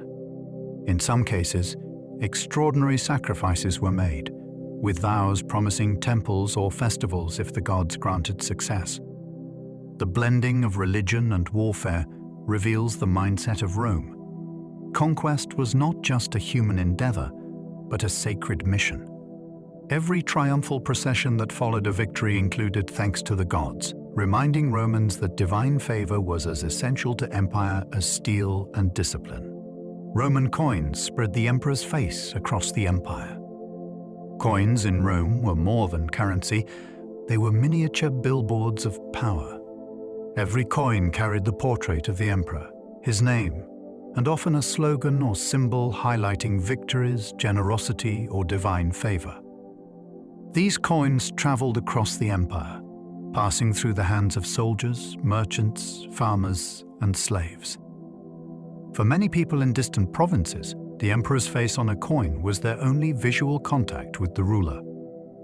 In this way, money became propaganda, constantly reminding citizens of imperial authority. The system ensured that the emperor's image reached every corner of the Roman world, from Britain to Egypt. Even today, these coins survive in remarkable numbers, allowing us to trace not just Rome's economy, but also its politics and ambitions. Each coin was a message. Rome is powerful, and the emperor is everywhere. Denarii were the standard silver coin of Rome. Among the many types of Roman currency, the denarius stood out as the backbone of the economy. Introduced in the 3rd century BCE, it became the standard silver coin for centuries, used in trade, military pay, and taxation. A day's wages for a laborer or soldier were often measured in denarii, making it central to everyday life. Over time, emperors reduced the silver content to stretch resources, a practice that contributed to inflation and economic instability. Still, the denarius remained a symbol of Roman commerce, linking distant regions through a shared currency. Its widespread use helped unify the vast empire, giving merchants and travelers a reliable medium of exchange. To hold a denarius was to hold a piece of Rome itself, stamped with the state's guarantee and the emperor's authority. Even after Rome's fall, the legacy of the denarius lived on in European money systems. Comets appeared on coins as signs of destiny. Roman leaders often used celestial events to bolster their image, and comets were especially powerful symbols. After Julius Caesar's assassination, a bright comet appeared in the sky, which many Romans interpreted as his soul rising to the heavens. His heir, Octavian, later Augustus, seized the moment, using the comet as proof of Caesar's deification. Coins were minted showing a star or comet, linking Augustus directly to divine destiny. This clever use of natural phenomena turned the heavens into a political tool. For the average Roman, seeing such a coin reinforced the idea that the gods endorsed their rulers. The blending of astronomy, religion, and propaganda reveals Rome's ability to transform chance events into instruments of power. Each coin bearing a star was a reminder that imperial authority was written not just on earth, but in the skies above. Currency was used for propaganda as much as trade. Roman coins carried far more than economic value. They announced victories, advertised building projects, and displayed symbols of prosperity or piety. A coin might show a new temple, a conquered province, or an image of peace personified. These messages circulated widely, turning coins into mass communication. Since coins reached every social class, they were one of the most effective propaganda tools in the empire. Emperors used them to shape their reputation, celebrate achievements, or reassure citizens during difficult times. Unlike monuments, which only a few could see, coins passed hand to hand, ensuring constant exposure. For historians today, these coins are invaluable, revealing how emperors wanted to be remembered. Each transaction carried with it a subtle reminder of who ruled and why. In Rome, even the smallest exchange of money doubled as a lesson in loyalty and imperial identity. Wealth was flaunted in giant villas and banquets. Rome's elite displayed their status through extravagant villas and opulent feasts. Villas were sprawling estates with marble floors, painted walls, private baths, and lush gardens. Banquets hosted in these spaces could last for hours, featuring exotic foods like oysters, peacocks, and imported spices. Reclining on couches, guests were entertained by musicians, dancers, and poets, while slaves attended to every need. The purpose of such excess was not only pleasure, but also prestige, to demonstrate wealth, influence, and refinement. Some banquets were deliberately ostentatious, with courses designed to shock or impress. These displays contrasted sharply with the simple diets of ordinary Romans, highlighting the immense inequality of society. Yet they also fueled the culture of spectacle that defined Rome. For the wealthy, luxury was not hidden. It was meant to be seen, savored, and remembered as a statement of power. Patronage tied rich Romans to ordinary citizens. Roman society ran on a system of patronage. Wealthy elites, known as patrons, supported ordinary citizens or clients with money, food, or legal help. In return, clients showed loyalty, offered political support, and added to their patrons' prestige. Each morning, clients visited their patrons to pay respects, creating a daily ritual of dependence and power. This system kept Roman politics deeply personal, with influence measured not just by wealth, but by the number of followers one could command. Patronage extended into art, literature, and architecture as well, with wealthy Romans funding projects that brought honor to their names. For poorer citizens, attaching themselves to a patron was a means of survival. This web of relationships bound society together, reinforcing hierarchies while offering mutual benefit. Patronage reveals how Rome functioned less through formal systems than through networks of obligation and loyalty. Bread and circuses kept the masses entertained.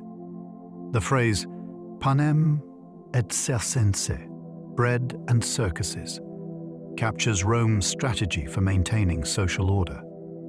The government provided free grain to feed the poor and staged massive public entertainments like gladiator games, chariot races, and festivals. These spectacles distracted citizens from hardship and reinforced loyalty to the state. For emperors, offering food and fun was a way to win popularity and prevent unrest in a city of over 1 million.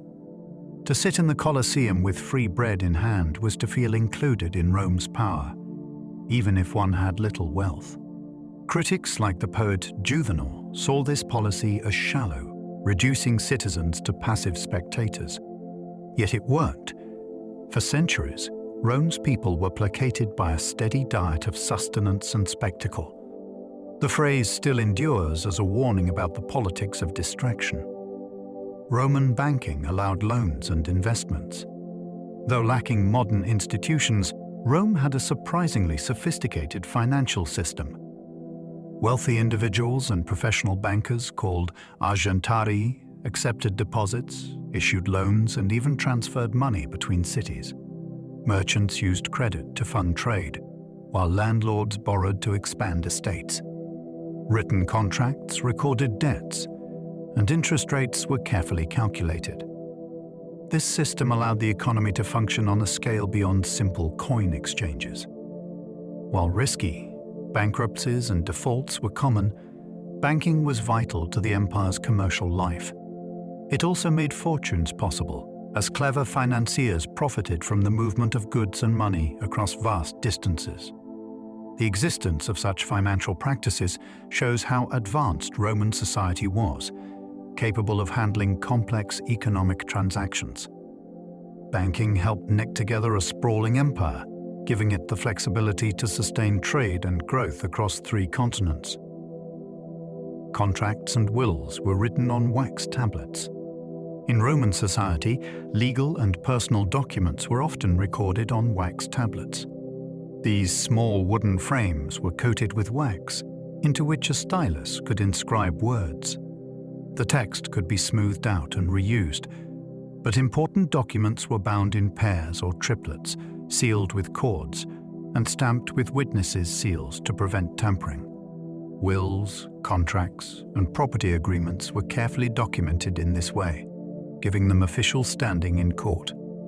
The use of wax tablets made record-keeping portable and practical, while also ensuring permanence when needed.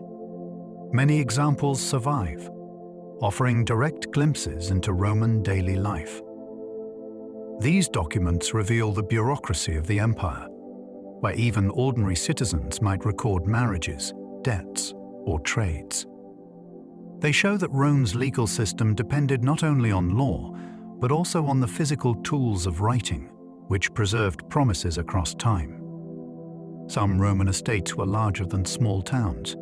The wealthiest Romans owned estates, or latifundia, so vast they resembled miniature cities.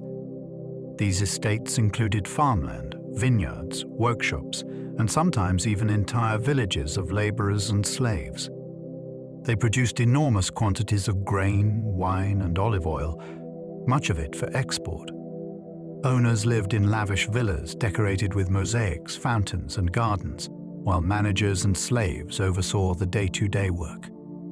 The scale of these estates concentrated wealth in the hands of a few and reshaped the countryside, often driving smaller farmers into poverty.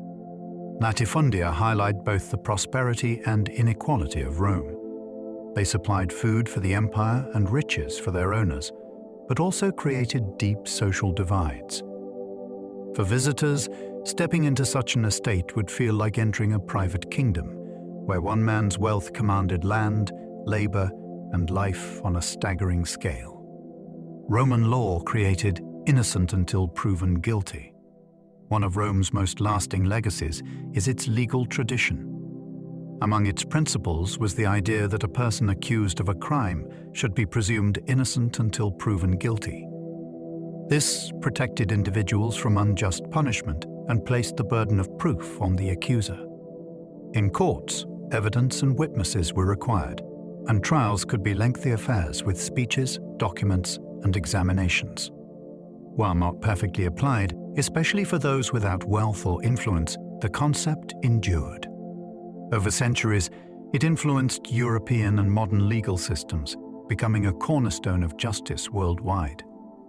For Romans, this principle reflected their obsession with law and order, ensuring disputes were resolved within a framework of fairness, at least in theory. It shows that even in the world of emperors and armies, rules of law mattered deeply. The phrase still echoes today in courtrooms across the globe. The 12 Tables were Rome's first legal code. In the 5th century BCE, the Romans carved their first laws onto bronze tablets, publicly displayed in the Forum. Known as the 12 Tables, they outlined rights and duties covering property, family, crime, and commerce. Before this, laws were often unwritten and controlled by elites, creating frustration among common citizens. By making laws visible and fixed, the 12 Tables gave ordinary Romans a measure of security, knowing what could and could not be done. While some rules now seem harsh, such as allowing debtors to be enslaved, the code was groundbreaking. It marked the beginning of Rome's long tradition of written law, which became one of its greatest achievements. The 12 Tables provided a foundation that later generations of jurists would refine, influencing legal systems for centuries. They represent Rome's early recognition that law must be clear, consistent, and publicly accessible. Citizenship expanded across the empire over time. At first, Roman citizenship was restricted to people in the city itself. But as the empire grew, citizenship expanded, first to allies in Italy and later to people across conquered territories. Citizenship brought important rights, legal protection, the ability to marry and trade freely, and the chance to appeal to Roman courts. It was also a mark of prestige, setting citizens apart from non-citizens. Over time, emperors granted citizenship more widely, often as a way to build loyalty or raise taxes. Finally, in 212 CE, Emperor Caracalla extended citizenship to nearly all free inhabitants of the empire. This decision transformed Rome into a more unified state, where millions shared a common legal identity. The spread of citizenship reveals how Rome maintained control not only through force, but also through inclusion, binding diverse peoples together under the promise of Roman rights and responsibilities. Lawyers delivered dramatic speeches in the Forum. Court cases in Rome were not quiet affairs. Lawyers often delivered passionate theatrical speeches in front of crowds, turning trials into public spectacles. The Roman Forum echoed with oratory, as advocates appealed to emotion as much as to reason. Figures like Cicero became famous for their legal performances, dazzling audiences with wit, rhetoric, and persuasion. A trial could be as entertaining as a play, drawing spectators eager to hear the latest arguments. For the accused, a skilled lawyer could mean the difference between freedom and exile, even life and death. Roman law valued eloquence, and public speaking was seen as a vital skill for any politician or statesman. The courtroom was not only a place of justice, but also of theatre, where words carried immense weight. These dramatic trials reveal a culture that prized rhetoric as both an art and a weapon. Adoption was often used for political succession. In Rome, adoption wasn't only about family ties, it was a powerful political tool. Wealthy men without heirs often adopted promising young relatives or allies to secure their legacy. Emperors in particular used adoption to ensure smooth succession. Augustus adopted Tiberius. Later emperors like Trajan, Hadrian, and Marcus Aurelius came to power through adoption rather than direct bloodline. This system allowed rulers to choose capable successors, strengthening stability in times when dynasties could otherwise collapse. For the adopted son, it was a pathway to immense power, often changing the course of history. Adoption in Rome highlights how flexible family structures could be, shaped as much by politics as by kinship. It shows that bloodline alone was not always enough to guarantee continuity. Rome often trusted chosen heirs over natural ones. In some cases, these adopted emperors became Rome's most admired rulers. Women could own property but lacked full rights. Roman women lived within a system that limited their political voice, but they were not entirely without power. They could inherit property, manage estates, and conduct business through legal guardians. Wealthy women sometimes became influential landowners, controlling fortunes that rivaled those of men. Still, they lacked the right to vote, hold office, or serve in the army. Their independence often depended on male relatives or guardians. Despite these restrictions, some women wielded great informal influence, shaping politics and family alliances behind the scenes. Others, like Livia, wife of Augustus, played pivotal roles in imperial affairs. The paradox of Roman women is striking: legally constrained, yet sometimes enormously powerful. Their ability to own and manage property gave them economic strength, even as the law denied them public authority.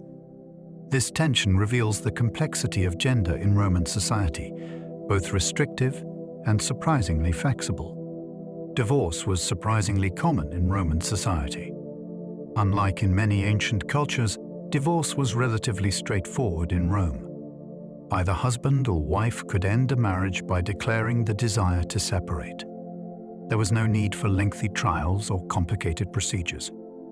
While divorce carried social stigma for women, it was nonetheless widespread, especially among the upper classes.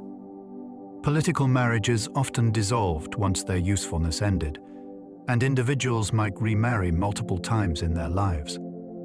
The ease of divorce reveals how Romans viewed marriage less as a permanent bond and more as a contract that could be broken. This flexibility also highlights the importance of family alliances. Marriage was a tool of strategy, and when alliances shifted, so too did relationships. For ordinary people, divorce was less common, but still possible. The frequency of separation shows that Roman family life, far from rigid, was often fluid and pragmatic.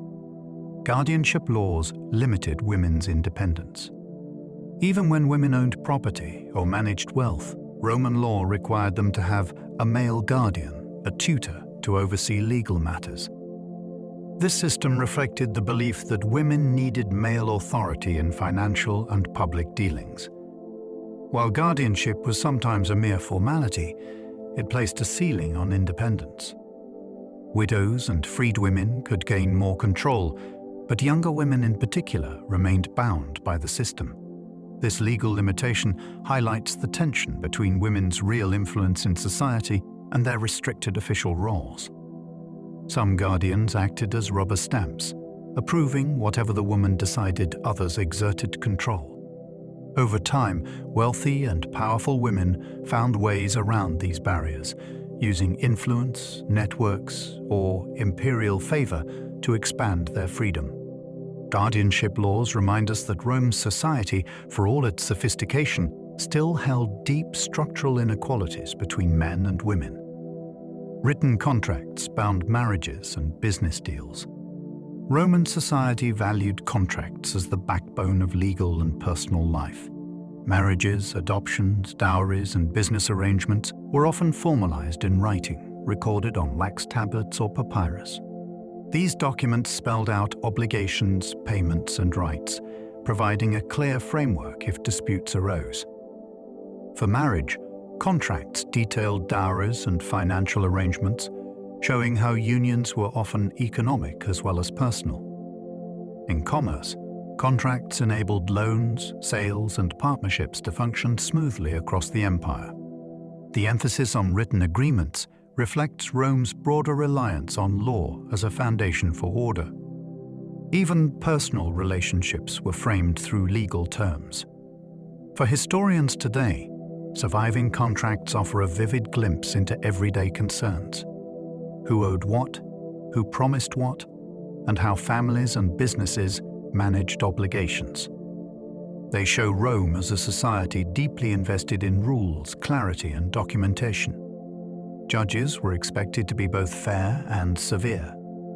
Judges in Rome were entrusted with upholding the law, and their role demanded both impartiality and discipline. They were expected to weigh evidence carefully, listen to advocates, and deliver verdicts that reflected justice. At the same time, Roman justice could be harsh, with punishments ranging from fines to exile, flogging, or even execution.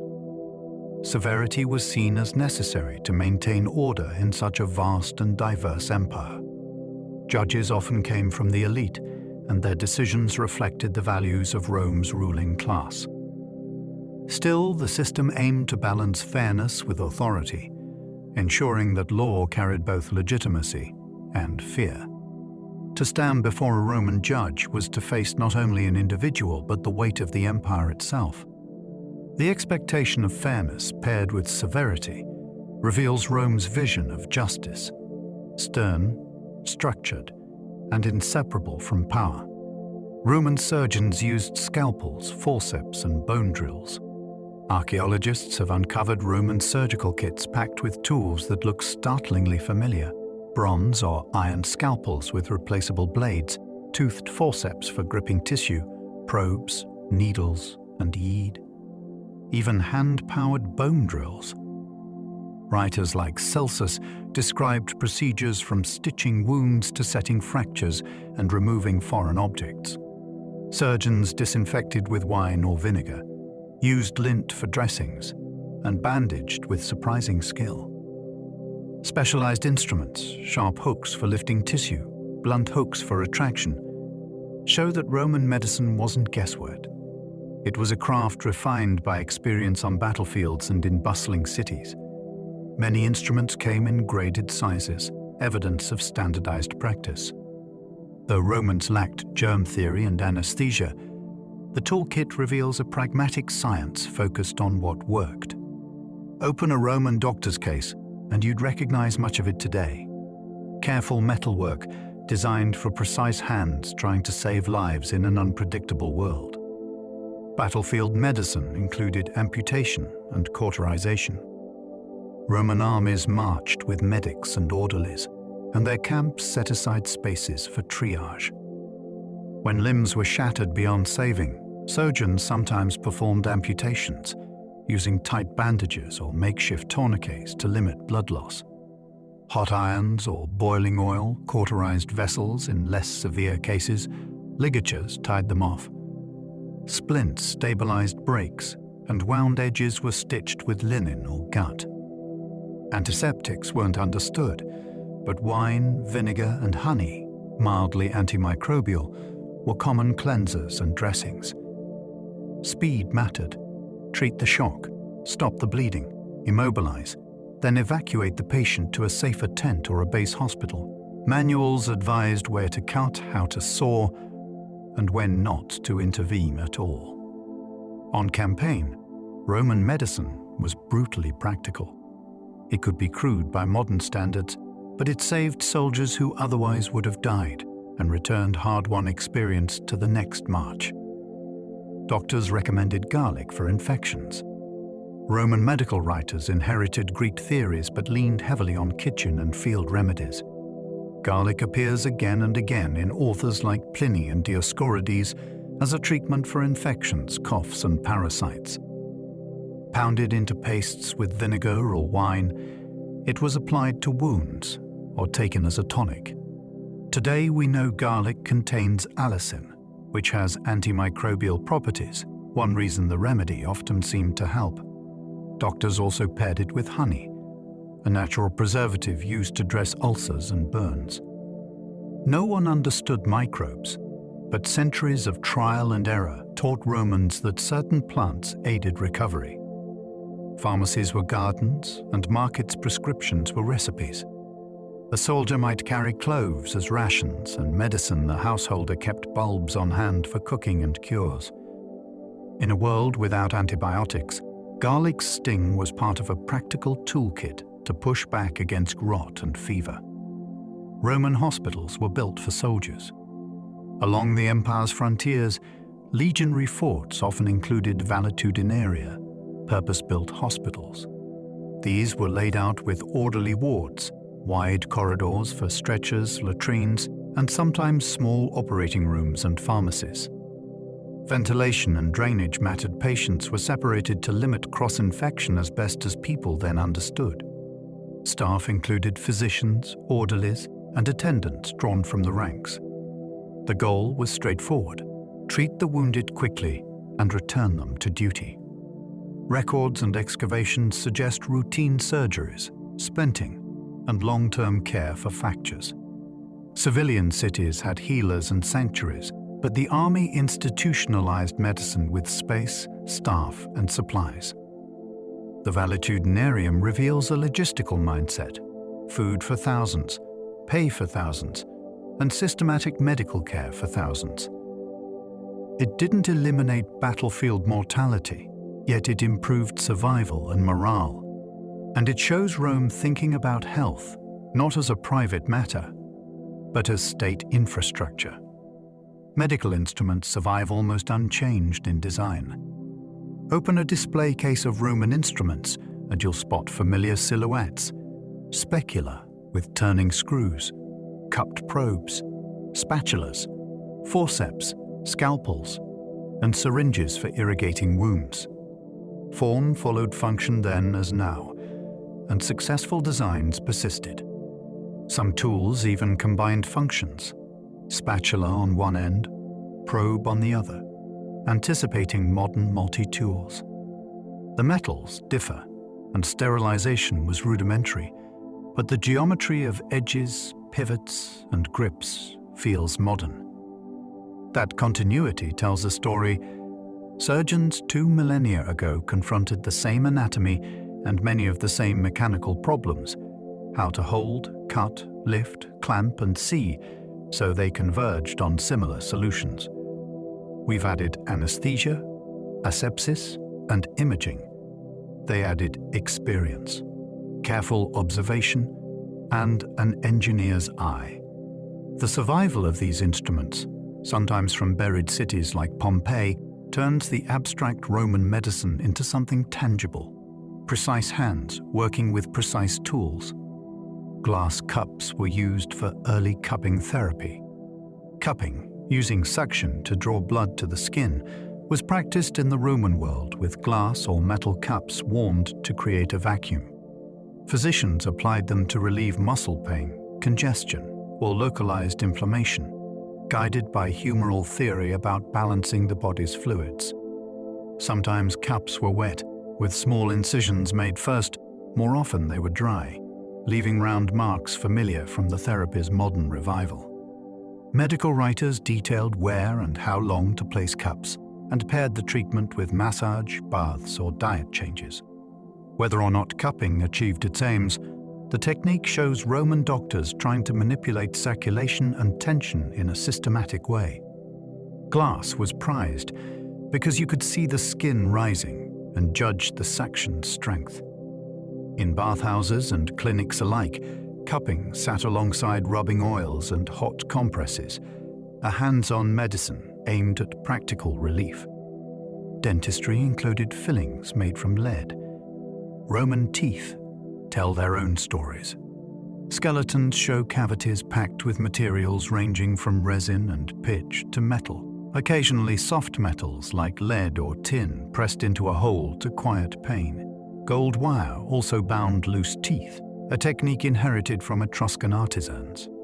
Dental picks, probes, and forceps turn up in medical kits, and writers mentioned tooth extraction and mouthwashes.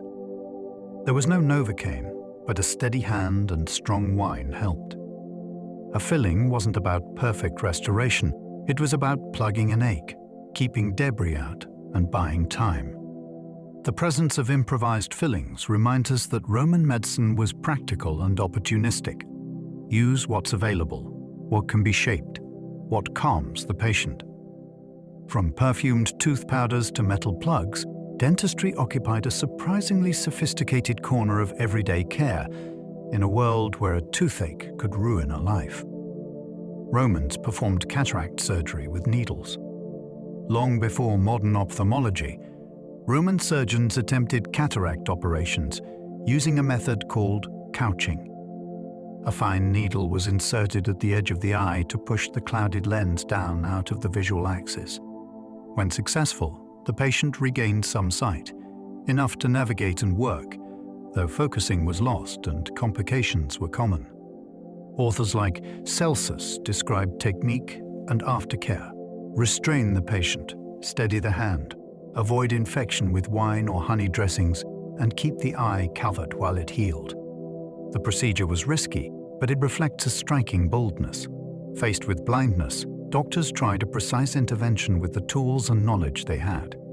That people consented to the operation shows the value they placed on partial vision. It's a reminder that Roman medicine, for all its limits, could also be daring, delicate, and intensely human. Midwives oversaw childbirth for most women. Childbirth in Rome was usually managed at home by obstetresses, experienced midwives who knew the rhythms and dangers of delivery. They used birthing stools, oils, compresses, and gentle manipulation to reposition infants. Manuals like Soranus's Gynecology offered advice on prenatal care, labor signs, and neonatal treatment, reflecting a world where women's knowledge and physicians' theory met at the bedside. Midwives cut cords, swaddled newborns, assessed vitality, and comforted mothers through long labors. In difficult cases, tools such as hooks or forceps-like instruments appear in the record, grim evidence of last resort interventions. Survival depended on skill, luck, and the mother's strength. Yet amid the risks, the practice was deeply communal. Family, neighbors, and attendants gathered. Food simmered, prayers were said. Midwives were central figures in that circle, carrying techniques across generations and homes throughout the Roman world. Herbal remedies came from across the empire. Rome's pharmacies were gardens, fields, and trade routes. Physicians prescribed willow for pain, rue and fennel for digestion, poppy for sleep, plantain for wounds, and myrrh and frankincense, imported resins for antiseptic bombs. Silphium, once prized from North Africa, became so over-harvested it vanished, a reminder that medicine depended on ecology. Recipes mixed herbs with wine, vinegar, or honey to extract oils and preserve them pills, were rolled with flour or wax. Books by Pliny and Dioscorides catalogued plants by property and region, turning the empire's reach into a medical map. Soldiers carried simple kits. Urban patients bought ointments at markets. Rural families kept household cures. The system wasn't mystical so much as empirical. If a plant seemed to heal, it stayed in the repertoire. Roman herbal medicine, part science, part tradition, represents centuries of careful observation packaged in everyday doses. Latin is the root of Italian, French, and Spanish. Latin began as the language of a small central Italian tribe and became the voice of law, command, trade, and prayer from Britain to Syria. Over centuries, everyday vulgar Latin diverged as soldiers, settlers, and merchants blended it with local speech. The results, Italian, French, Spanish, Portuguese, Romanian, still carry Latin's bones, verbs, cases paired into prepositions, a familiar family of words for time, body, food, and faith. Even English, though Germanic, is crowded with Latin via Norman French and later scholarship, justice, contract, library, military. Church Latin kept prestige alive long after the empire's fall, while scholars revived classical models in the Renaissance. Read a Roman inscription, and you'll hear echoes in modern mouths. Open a romance novel in any Romance language, and you're reading Latin's grandchildren. The empire crumbled, but its grammar kept marching, reshaping Europe's tongues for 2 millennia. Virgil's Aeneid became Rome's national epic. Commissioned in the age of Augustus, Virgil's Aeneid gave Rome a mythic origin that linked Trojan endurance to Roman destiny. Its hero, Aeneas, dutiful, steadfast, embodied values Augustus wanted to promote: piety, sacrifice, and order after civil war. Schoolboys copied its lines, statesmen quoted its verses, artists painted its scenes. The poem offered more than propaganda. It wrestled with loss, migration, and the costs of empire. Even Augustus couldn't smooth every edge. Virgil himself reportedly asked for the unfinished manuscript to be burned. Augustus overruled him, ensuring its survival.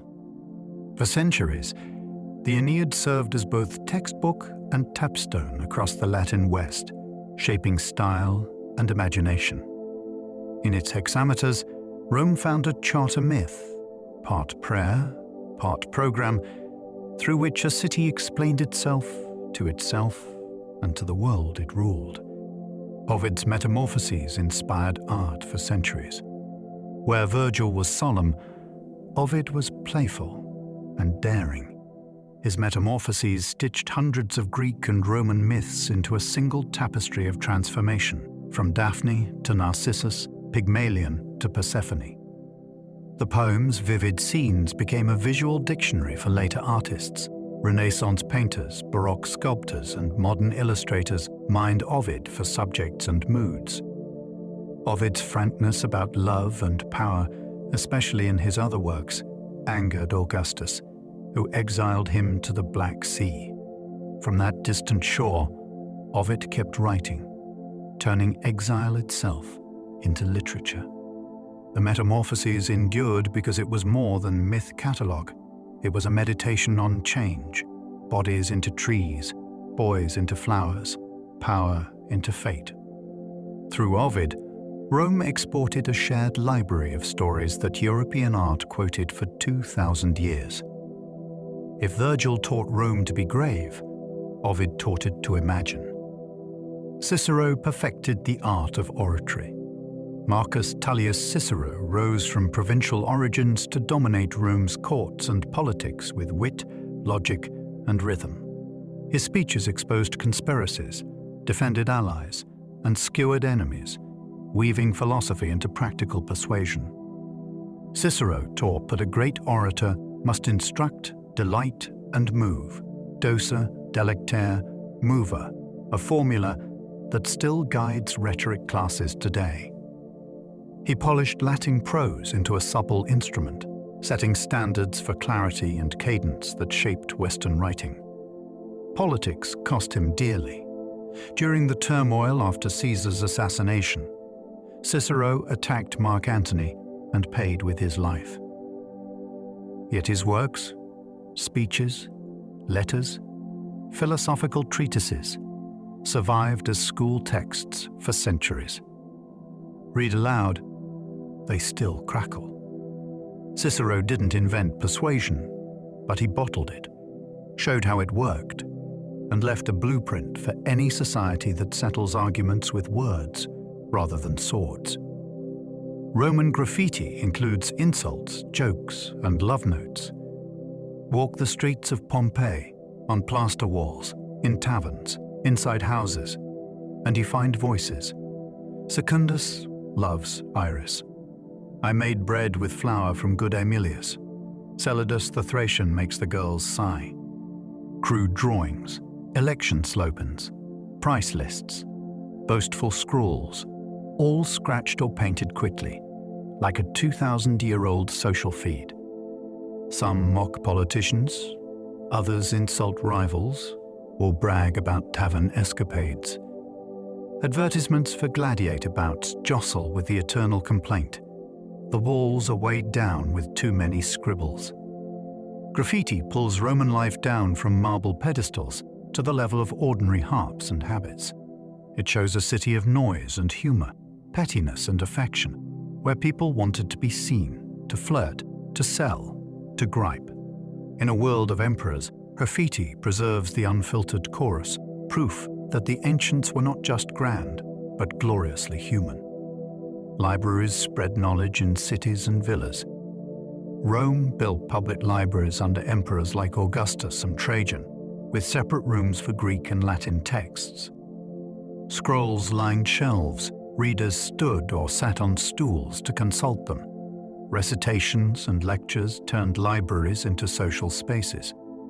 Wealthy homes boasted private collections, status symbols where guests could admire busts of authors and rows of titled ends on carefully arranged scrolls.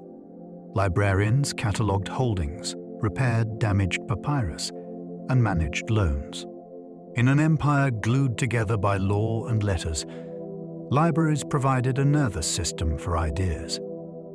Not everyone could read, but those who did found a structured world of knowledge: history, poetry, agriculture, medicine, philosophy. Fires and neglect took their toll, yet the Roman model of curated public knowledge lived on. The idea that a city should keep a house for books, open to citizens, was part of Rome's civilizing boast. Stoicism guided emperors like Marcus Aurelius. Stoicism taught that virtue is the only true good, that we should master our reactions and live according to reason and nature. Romans like Seneca, Epictetus, and Emperor Marcus Aurelius made the philosophy practical, advice for daily resilience rather than abstract theory. In a world of fragile fortunes and public pressures, Stoicism offered inner steadiness. Focus on what you can control. Accept what you cannot do your duty. For rulers, it counseled clemency and self-scrutiny, a counterweight to flattery and rage. The philosophy's popularity in Rome owed much to its fit with civic life. It didn't demand withdrawal, but upright action in the forum, camp, and home. 2,000 years later, Marcus's reflections still speak plainly: character over circumstance, service over ego. Rome absorbed many ideas. Stoicism became a compass that some of its leaders genuinely tried to follow. His meditations were written during military campaigns. Marcus Aurelius didn't intend to publish a book. His meditations are private notes jotted in Greek while he campaigned along the Danube in the 170 CE against invading tribes. Between dispatches and councils of war, he wrote reminders to himself: be patient, remember mortality, treat others justly, examine your own motives. The entries are terse, often repetitive, deliberately so, like exercises to strengthen a moral muscle. We glimpse the emperor not on a throne but in a tent, coping with illness, loss, and the grind of winter campaigns. That the ruler of the known world needed pep talks to himself makes the text intimate and oddly comforting. The book survived by chance and copying, passing from a soldier's bedside to monks' desks to modern readers' pockets. It remains one of the clearest windows into how a Roman emperor tried to live well under pressure. Epic theatre entertained crowds with masked actors. Roman stages hosted a range of performances: Greek-style tragedies and comedies, bawdy mimes, lavish pantomimes with music and dance. Actors wore masks with exaggerated features to project emotion to large crowds. Costumes signaled character types instantly. Theatres were engineering feats themselves: semicircular stone auditoria with excellent acoustics, elaborate stage buildings, and curtains that rolled up from below. Festival days packed audiences in to watch familiar plots retold with fresh flair. Pantomime stars, especially, drew fan followings and imperial patronage. Theatre sat alongside games as part of public life, a place to laugh, to weep a little, to see human folly safely contained on stage. Scripts toured the empire, and local troupes put on shows from Spain to Syria, turning Rome's cultural web into shared entertainment that crossed language and class. Roman plays often mocked politicians. Satire grew in Roman soil. Playwrights like Plautus and Terence skewered greed, vanity, and pretension through clever servants, and puffed up masters later satirists like Juvenal aimed sharper barbs at real social vices. Political humor was a safety valve and a risk. Playwrights hid their targets in stock characters and foreign settings, but audiences knew how to read between the lines. Even official election notices painted on walls could be tongue-in-cheek. The state sometimes censored performers or banished authors, yet emperors also enjoyed a well-amid joke, so long as it wasn't at their expense. The tradition reveals a public culture comfortable with argument and wit, where mocking the powerful, carefully, was part of the civic conversation. In a city buzzing with speech, theatre became a mirror held up to the forum, reflecting power's foibles with a grin. Rome once banned wearing trousers as barbaric. Trousers brachiae were practical in cold northern climates, but in early and republican Rome, they screamed outsider. Senators prided themselves on the toga soldiers, and riders wore shorter tunics. Periodically, authorities restricted trousers in the city or in formal settings, treating them as un-Roman. Over time, the rules softened. As the army recruited provincials and fought in chill frontiers, practicality won. By the late Empire, trousers were common for soldiers and civilians alike. The story isn't about fashion so much as identity, how clothes mark belonging.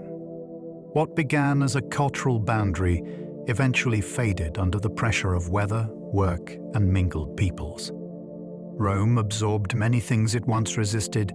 Trousers are a small but telling example of an empire learning to dress for the world it actually ruled. Fire brigades were created by Emperor Augustus. After years of chaotic blazes in a city packed with wooden insulae, Augustus organized the Vigiles, 7 cohorts of night watchmen and firefighters. They patrolled districts with buckets, hooks, axes, and hand pumps, dousing flames, tearing down threatened walls, and enforcing basic safety rules. The Vigiles also acted as a kind of police at night, deterring theft and responding to disturbances. Their stations dotted Rome, and water supplies and equipment were staged strategically. The Corps didn't prevent disasters like the Great Fire under Nero decades later, but they professionalized an essential service in a metropolis of 1 million. Augustus's brigade shows the imperial approach at work: identify a chronic urban problem and solve it with organization, manpower, and discipline, another layer of state capacity laid over Rome's sprawling care. Streets. Wealthy homes had indoor plumbing. Elite Roman houses piped water from public aqueducts into private fountains, basins, and baths. Lead pipes ran under floors and along walls. Bronze taps controlled flow waste, disappeared into drains and sewers. Heated floors hypocausts warmed bath suites, making daily routines both comfortable and showy. Guests saw water sparkle in atrium pools and heard it murmuring in gardens, a sensory promise of luxury. Not every house had such systems. Many Romans relied on street fountains and shared latrines. But in villas and townhouses, plumbing was a tangible mark of status and a triumph of engineering integrated into domestic life. The same empire that vaulted domes also routed fresh water to a dressing room, an intimacy of infrastructure that made Roman comfort feel modern even when the pipes were literally ancient. Apartment blocks often collapsed or caught fire. Most Romans lived not in villas, but in multi-story insulae, rental apartment blocks built quickly and cheaply. Timber stairs, thin walls, and crowded shops at street level made them vulnerable. Fires raced upward, poorly anchored floors failed whole buildings, sometimes pancaked.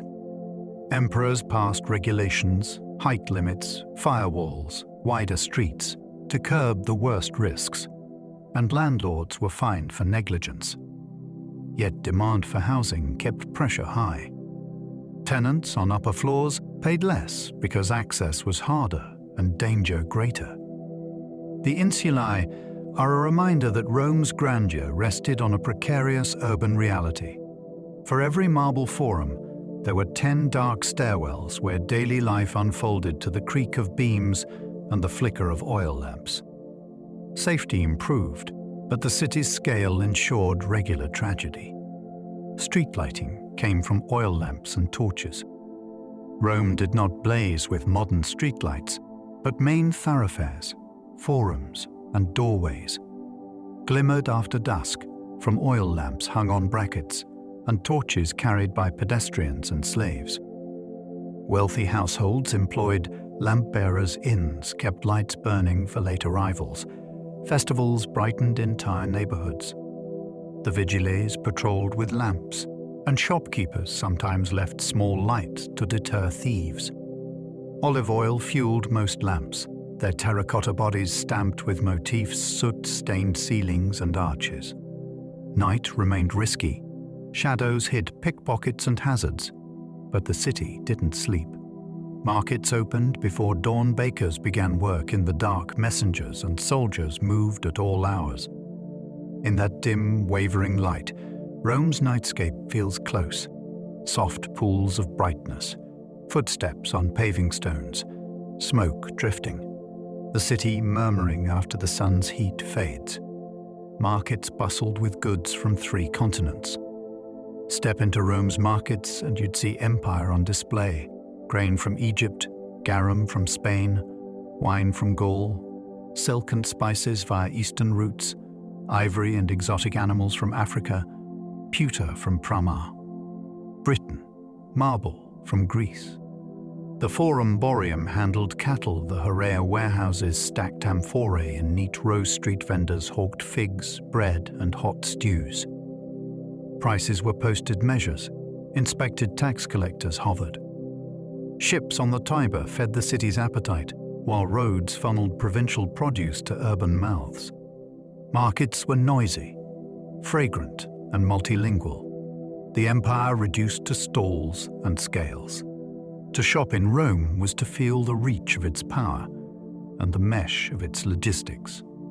The city survived because 1,000 miles away, farmers harvested, potters fired jars, sailors trimmed sails, and all of it arrived, predictably, at Rome's hungry heart. Bakers sometimes stamped bread with their names. Carbonized loaves from Pompeii show round breads divided into wedges, some stamped with the baker's seal or the name of a household. Stamps identified the producer, guaranteed weight or quality, and helped return loaves from communal ovens to the right customers.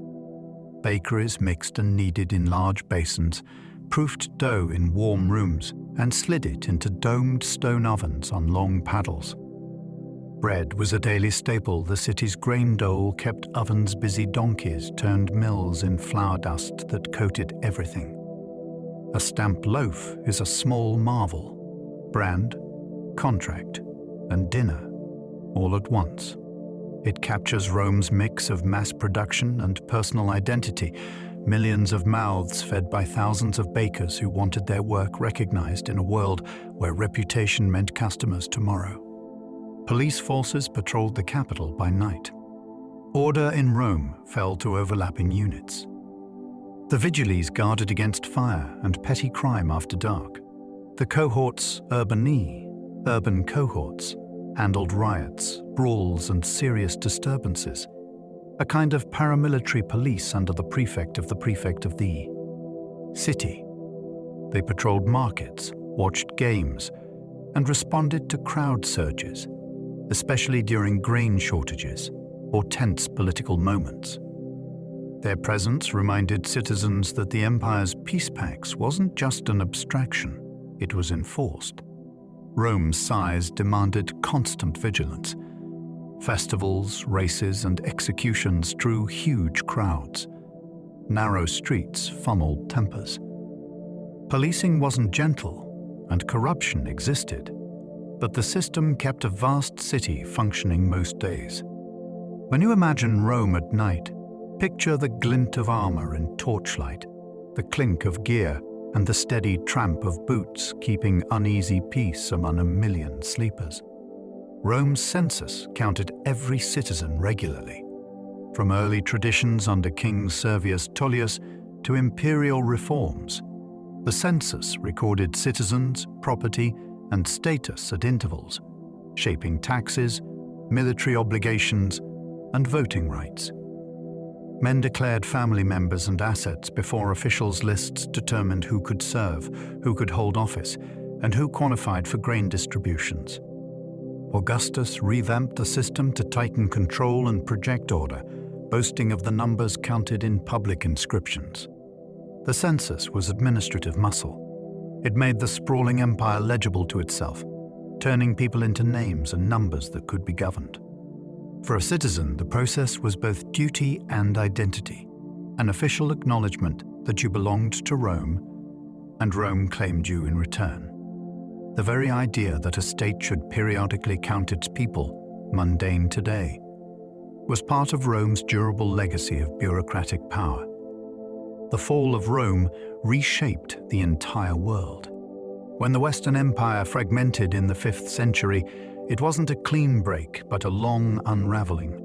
Armies turning local, tax systems faltering, cities shrinking, new kingdoms rising on Roman foundations. The Eastern Empire, Byzantium, endured Latin law, and the Church carried habits forward. Roads and towns persisted under new rulers. But the old unity, one tax, one army, one emperor, was gone.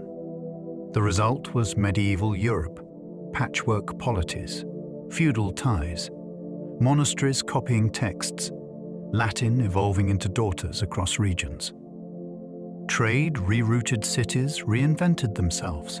Power moved from marble forums to timber halls. The fall wasn't just an end.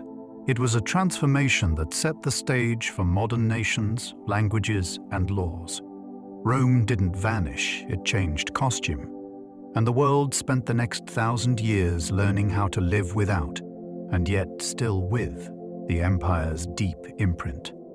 And so, we come to the end of our long drift through the streets, temples, and stories of ancient Rome. A world of emperors and gladiators, poets and builders, doctors and dreamers. A world that shaped so much of the one we live in today. If you enjoyed this journey, I'd love for you to subscribe to the channel, leave a comment sharing which fact fascinated you most, and give this video a like so that more curious dreamers can find it too. But for now, let your mind grow quiet. Let the voices of the past fade softly into the distance, leaving only calm and stillness behind. Sleep can carry you onward, as gently as a Roman ship on calm waters, rocking slowly under the stars. When you wake, the past will still be waiting, and so will the next video. Good night.